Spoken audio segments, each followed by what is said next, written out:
Oliver is a Great Western tank engine. The other railway wanted to scrap him, so he ran away. Isabel, his faithful coach, came too, and so did Toad, a brake van.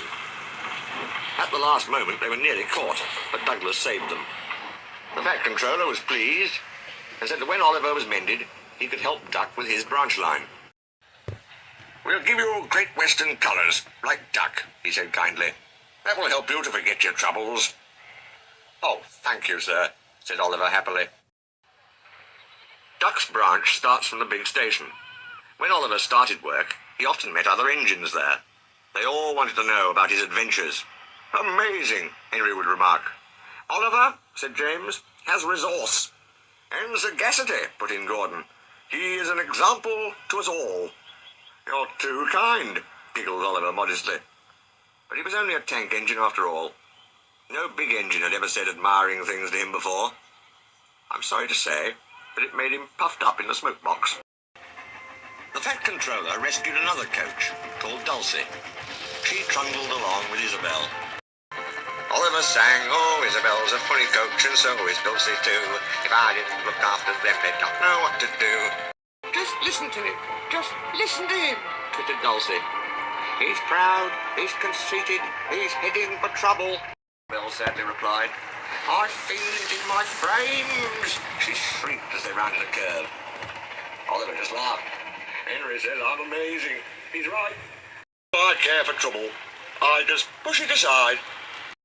All trucks are badly behaved, but ballast trucks are worst of all. Donald, Douglas and Duck warned Oliver about this. "You think I can't manage?" he said huffily. "Gordon knows better. He says I'm sagacious."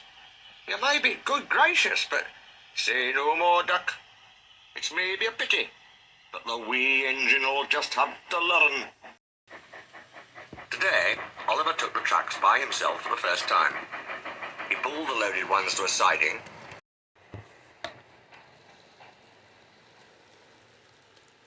and pushed empties to the chute.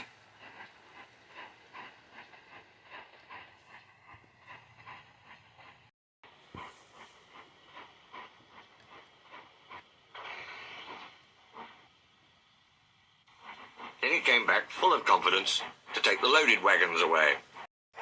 The loaded trucks were comfortable and didn't want to move. They had just realized, too, that they had a different engine. "Duck, we know," they grumbled. "And Donald, and Douglas. What right has Oliver to poke his funnel in here?" "Look sharp," puffed Oliver. "Smartly there." "That's not the way to speak. Pay him out." The trucks moved off easily, and Oliver thought he had them in control. "Trucks," he told himself proudly, "don't play tricks on me. I'll arrange them on the middle road and start away as soon as Duck arrives. I can't understand why he says they're so troublesome." They reached the station throat.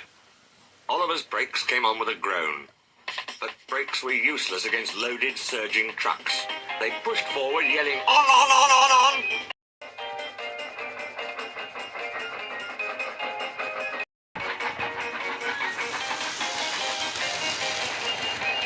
Oliver fought hard, but still they forced him on and on and on.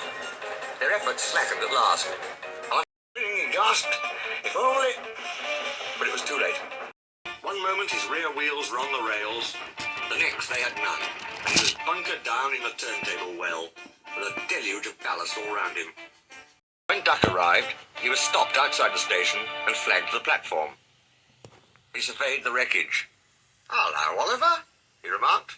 "Are you being a good gracious engine? Beg pardon, of course, but we don't really like that sort of surprise." "Donald and Douglas will miss their turntable." Later that day, Donald and Douglas spoke pungently in Scots, and the Fat Controller spoke pointedly in English. All three left Oliver in no doubt at all that so far from being sagacious, he was a very silly engine.